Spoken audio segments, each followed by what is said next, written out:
They're either gonna love it or hate it today. There we go. There we go. And that one feels good too. Yes, sir. Yes, sir. Yes, sir. Get your stinking hiney in here.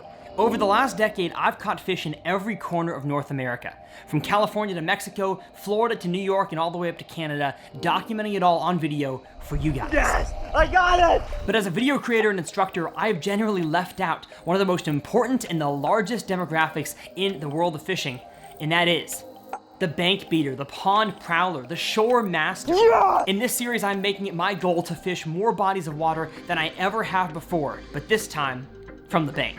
My name's Tyler, and this is 100 Ponds.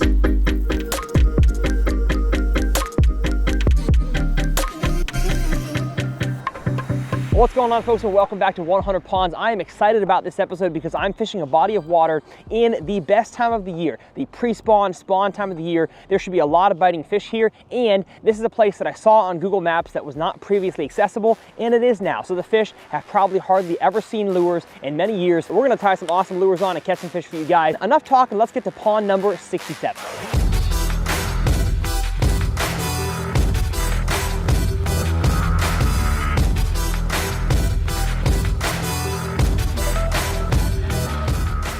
Now, I showed up to the pond here with lures on that were kind of for a previous pond, so I don't think I should use a spinnerbait, a white craw, although I brought my spinning rod to shake the minnow.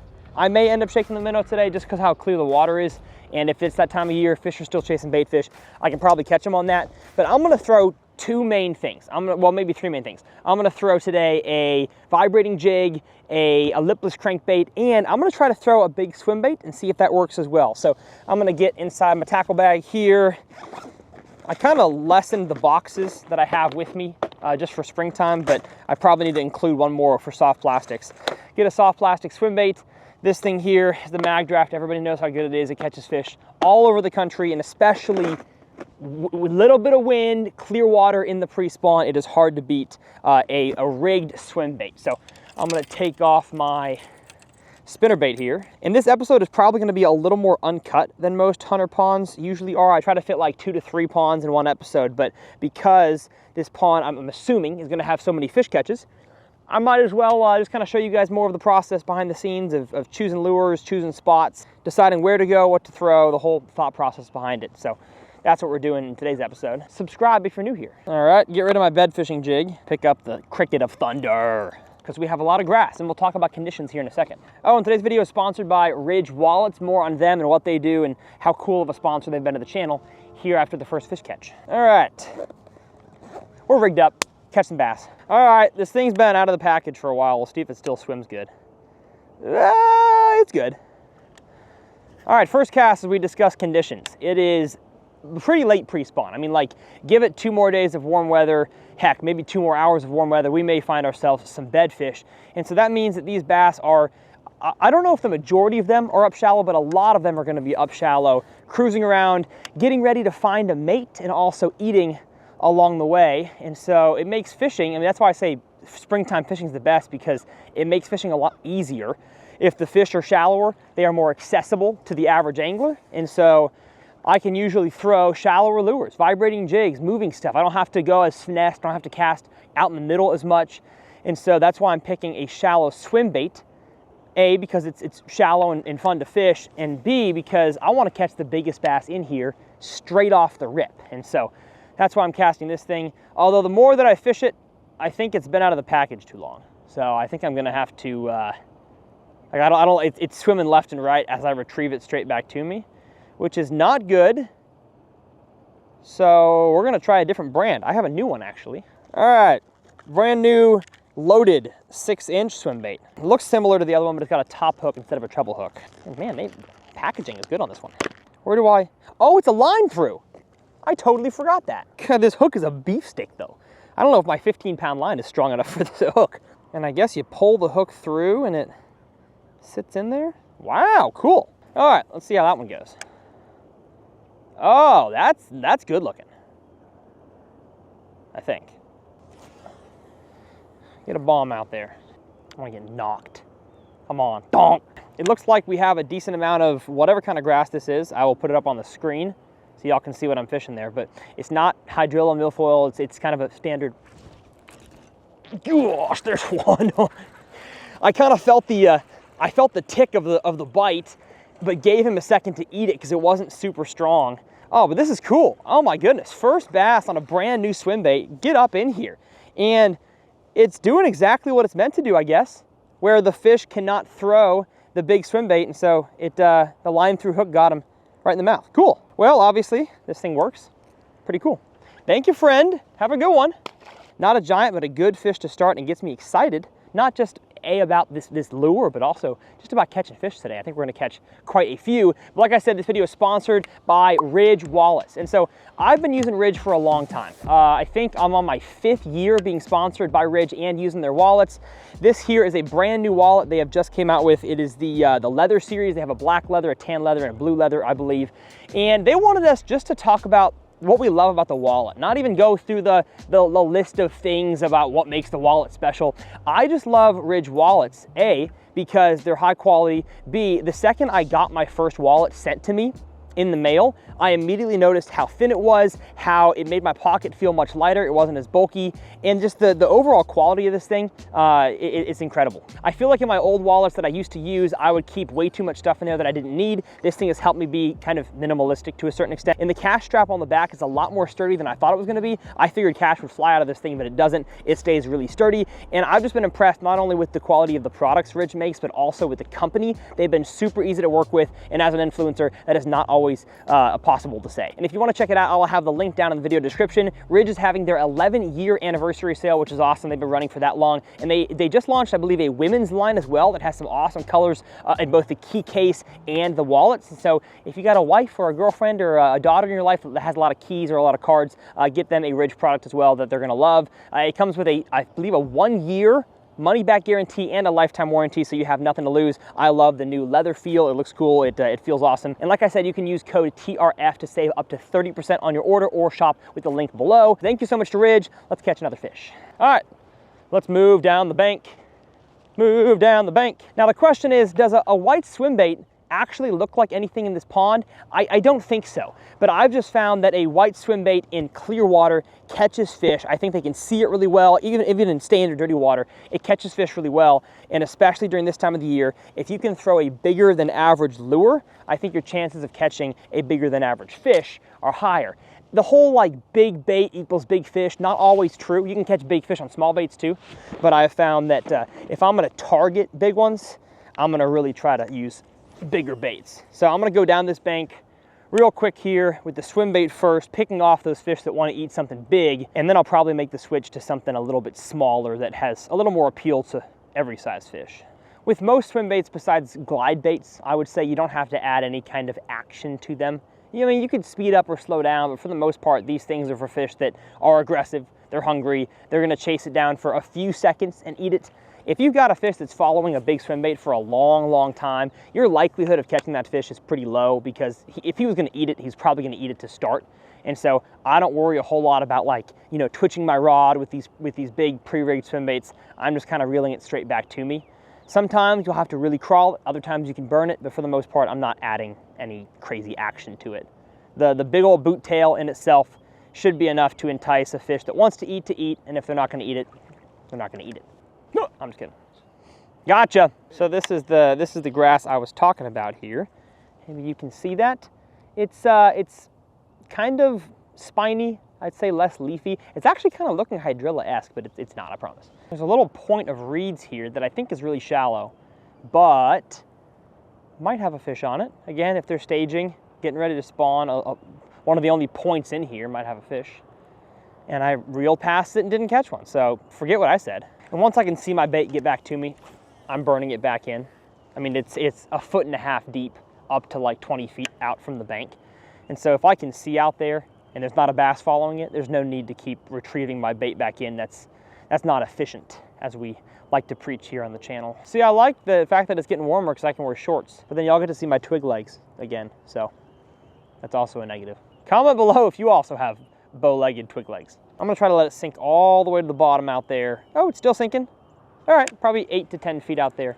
in the middle, and the second I started retrieving, I felt grass. So that means we have vegetation all the way out to the bottom, probably the entire underside of this pond. The whole belly is probably covered in grass, which is good, but if you can find an area that's not, like a little hole or a break in the grass, drop off, that's where I'm gonna find probably a good concentration of fish. I'm gonna put down the swim bait and I'm gonna pick up the thunder cricket because I feel like, I mean, we're against the dam here. I feel like there should be fish to catch and I'm not catching any. Because I mean, the swim bait, like I said, it eliminates a lot of fish from biting because they can't fit in their mouth. But also I kind of don't want to catch a whole lot of fish that are the size that can't eat a swim bait. I want to catch those bigger ones. And or this area just isn't as good as I think it should be. I'm starting to think this area is not that good. Not this pond, just this part of this pond. Yeah, let's move. Come on, where's a big fat pre-spawn Sally? All right, I'm starting to wonder why there's no bass on this wind-blown area of this pond. It's confusing. You know what, I'm just gonna go ahead and go straight to it, baby. Shake the minnow.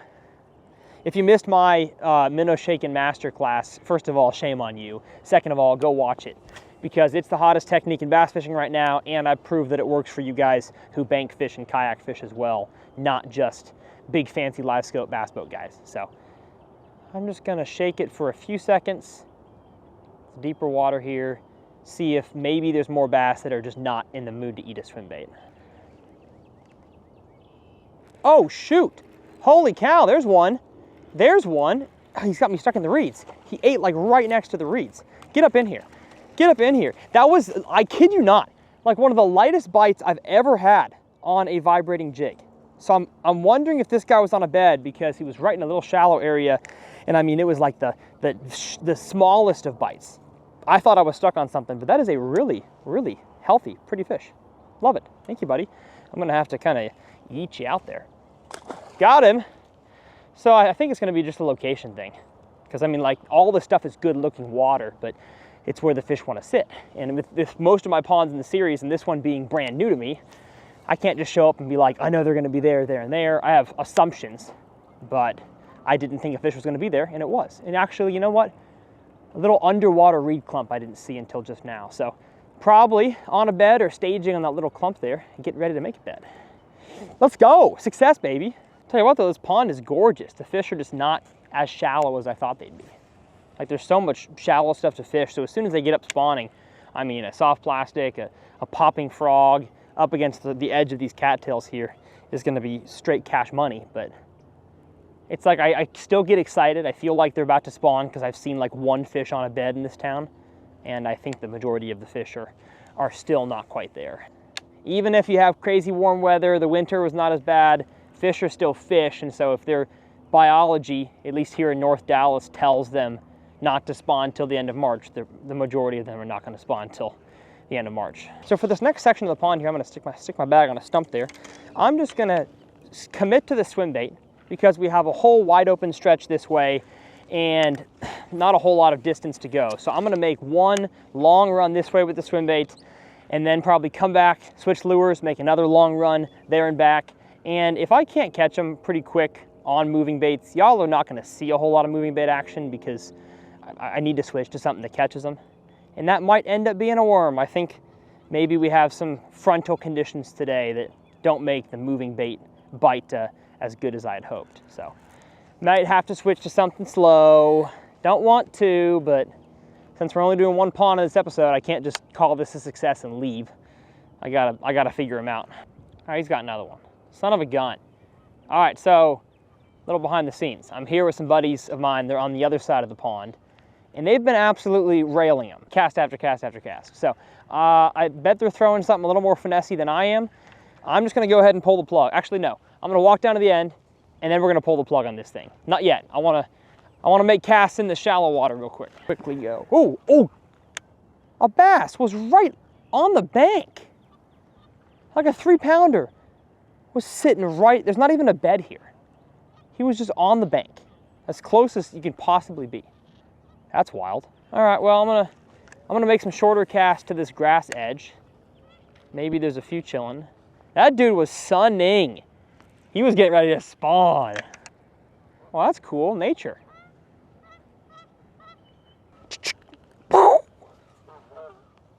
I would have got all 4 with 1 shot. Him too, you're done. Last cast up toward the shallows with this bait. Starting to think the first bite that I got was a fluke, and they're not gonna bite a big swim bait today. So either wrong time, wrong place, or wrong color. Either way, not gonna wait too long to figure out which wrong it is, because it's wrong either way. No matter how much I want it to be right, it's not. Yes, sir. Yes, sir. So for the last few 100 Ponds episodes, I've told you guys that I need to just slow down with the old trusty watermelon red caffeine shad, and I've never done it. So we're doing it now because I feel like that's truly the right move to make. So see a line through swim bait. Let's find ourselves a little terminal tackle here. Throw it on a belly weighted swim bait hook. Just a little bit of belly, not a whole lot of belly, just a tiny bit. And before long, we're gonna be belly dancing out here. And I really don't want to have to slow down. That's not in my DNA this time of year, but who cares what my DNA says? Because adjustments, baby, got to be made. The one thing I'm noticing is that I haven't seen any forage in here. So it's possible that it's bluegill and shad like many other, neighborhood farm ponds, but I haven't seen any. So that's kind of concerning to me. The bass looked healthy, like they weren't malnourished, but I really wish I could see something to match the hatch with, because maybe that's the key right now. And I'm not seeing any forage species. So I'll tell y'all if I see one. Just haven't yet. Oh, why is this so challenging? Like, I'm not lying to you guys, this is the best time of the year. I can't figure them out. They're either gonna love it or hate it today. There we go, there we go. And that one feels good too. Yes, sir, yes, sir, yes, sir. Get your stinking hiney in here. Come on now. Absolutely thumped it. You know what? I guess they're gonna like it today. Get in here, my dude. Yes. That's a beautiful fish. Beautiful. Hello, hello. Come on now. Come on now. Come on now. Absolutely choked it. Bring it in here. Bring it in. Bring it in. Don't do that. Don't do that. Yes, sir. Let's go. Look at that. Pre-spawn fatty right there. Absolutely choked the thunder cricket. If you ever wondered if this fish liked it, he does. He does like it. And you know what? I know we just made the switch to the caffeine shad, but if they're gonna eat this thing and they're gonna be that kind of quality, that kind of health, I'm probably gonna just focus on this lure the rest of the day. And that was way out there. I mean, it wasn't on the end of the cast, but it was close to it. And so I think they're still in deep water staging to get ready to move up shallow. The 2 that I caught earlier on the swim bait and the thunder cricket on the dam, I think those were 2 just kind of bass that were ahead of the curve. But for the most part, I probably got to go a little slower, and hopefully we'll catch more bass like that. Yes. Slow rolled thunder cricket. Who could have guessed? I could have guessed. I wish I would have guessed earlier. Now, one thing I'm making sure to do, even though I'm excited and I want to start retrieving, there we go. I'm making sure to, oh, that feels big. I'm making sure to let it sink all the way to the bottom, because if they're going to be out there, whoa, there we go. There we go. He's got open mouth syndrome for me here. I'm just going to water ski him in. Yes, sir. If you're gonna let me do it, I'm gonna do it.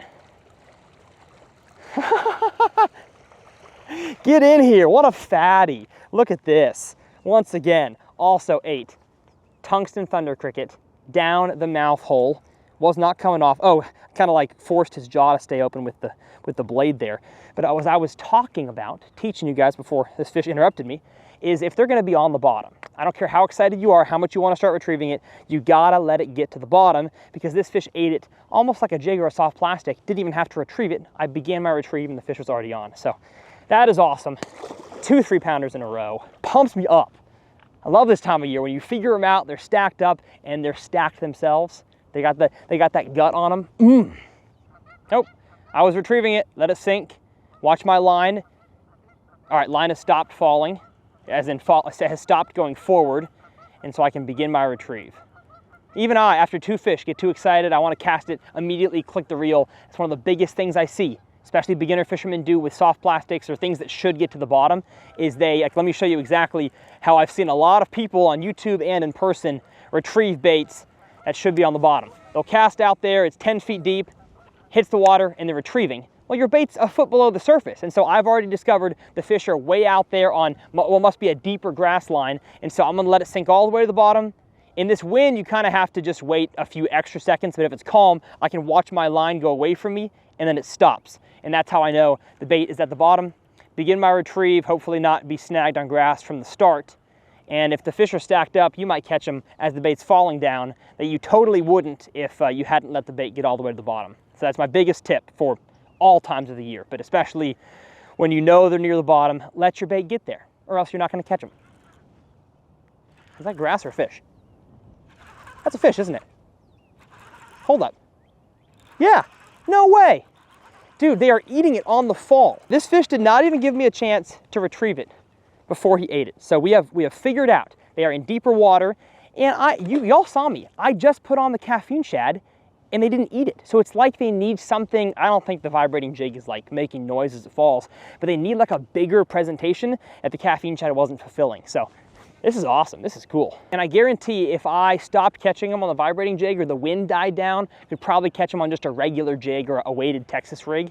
But maybe they need that really, really bluegill looking presentation, which this exact color thunder cricket represents. Again, I haven't seen any bluegills, but I can kind of guess by just looking at what this pond is like in my previous experience that that's what they're feeding on today in this pond. So I'm gonna make long casts out there to the middle, forget the whole paralleling the bank, make long casts, let it get to the bottom and begin my retrieve. And you'll notice one thing I do when I let it hit the bottom is I know there's grass out there, and so if I start like retrieving slowly, that hook may turn over and kind of grab some of that grass. So I know it's on the bottom right now. I will kind of burn it for a second just to get it quickly off of the bottom, and then I'll begin my retrieve. And that kind of accomplishes two things. One, I don't get snagged on the bottom as easily, and two, at least to start my cast, because I don't want to mess up the whole cast. And two, if a fish is watching it and in the mood to strike, and I begin my retrieve with a really fast start there, that could, oh gosh, could get one triggers. I don't even know what I'm saying. Could get one triggers. It could trigger one into eating. And that one was a lot shallower than some of the other ones, but still so healthy. Look at that fish, just absolutely gorgeous. The genetics in here are real good. I don't think they're stunted. There's probably some giants, but we just haven't stumbled upon them yet. I feel good. I feel good that I've figured out the pattern. I know what these fish are doing. Could there be a better way to catch them? Potentially. But I think for what we're doing, it's working pretty dang well. Again, I got the tungsten thunder cricket. This is the gold-bladed version. It is in my favorite, just a really clear water color, at least for the springtime, and that's just bluegill. And I've got a standard rage bug trailer that I rig vertically on there. So all my tackle, as always, is linked in the video description. If y'all could shop using that, it would help me out a ton. Those are all affiliate links, so they help the channel and my family continue to grow. So appreciate that a lot. Let's catch one more. I feel like we can get one more big one. There we go. Man, what a light bite. That was not a heavy bite at all, but I think it may be a heavy fish. Yes, sir. Yes, sir. Get in here. Get your butt in here. Oh my gosh, so gorgeous. So gorgeous. Get in here. Yes. What a heck of a time we've had. Heck of a time. Heck of a pond. I'll definitely be back here because I have a feeling there's a 5 or 6 pounder that we have not caught yet in here, and I want to catch it. I lied. Another one. Let's do another one. One more. And that last catch right there was just evident on why you can't swing too fast. Sometimes they choke it. Set the hook and you got them. But that fish right there, I believe if I set the hook even like half a second earlier, I wouldn't have caught that fish because he ate it, and then I kind of felt like his mouth readjust on it to eat it even better, to get it farther down his gullet. And so that's why I caught that fish, because I have a sensitive rod and I didn't set the hook too fast. You know, with moving baits, you don't need a moderate. You don't need a moderate fast. You can really get away with anything as long as it's not like ultra light or extra heavy, as long as you have a good sense of what the lure is doing down there, your feel of the lure, and adjusting your hook set. So I've got a 7-foot medium heavy fast, kind of your average bait casting rod for most anglers out there. And some would say that's too stiff for a vibrating jig. I call baloney on that because I can just adjust my hook set and use an all-purpose rod for all-purpose things. Well, I'll make a few fan casts over here, and if we don't catch one, we don't catch one. Oh, dang it. Come back for it, buddy. Come back for it. All right, if he doesn't following it that closely, burn it in and give it another cast. 2. It's so shallow. Come back for it, buddy. Oh no! Oh, come on. Man, he must be small. One more time. 1, 2. should get the bite right now. I think I stung him. I think I hooked him and he's going, ah, I got a toothache. Let's retrieve it extra slow, see if he's still in a biting mood. No pescados, but you know what? I'm happy. I'm pleased. Today was a fun day. Had a lot of good fish catches, learned a few things, and finally put the pieces together. You know, sometimes in this pond series, I don't give myself enough time to really figure out what the fish are doing, and today I did, and I'm happy with the results. If you enjoyed it, hit that subscribe button as always. My tackle is linked down below. Thanks to Ridge for sponsoring this video, and we'll see you guys next time right here on 100 Ponds.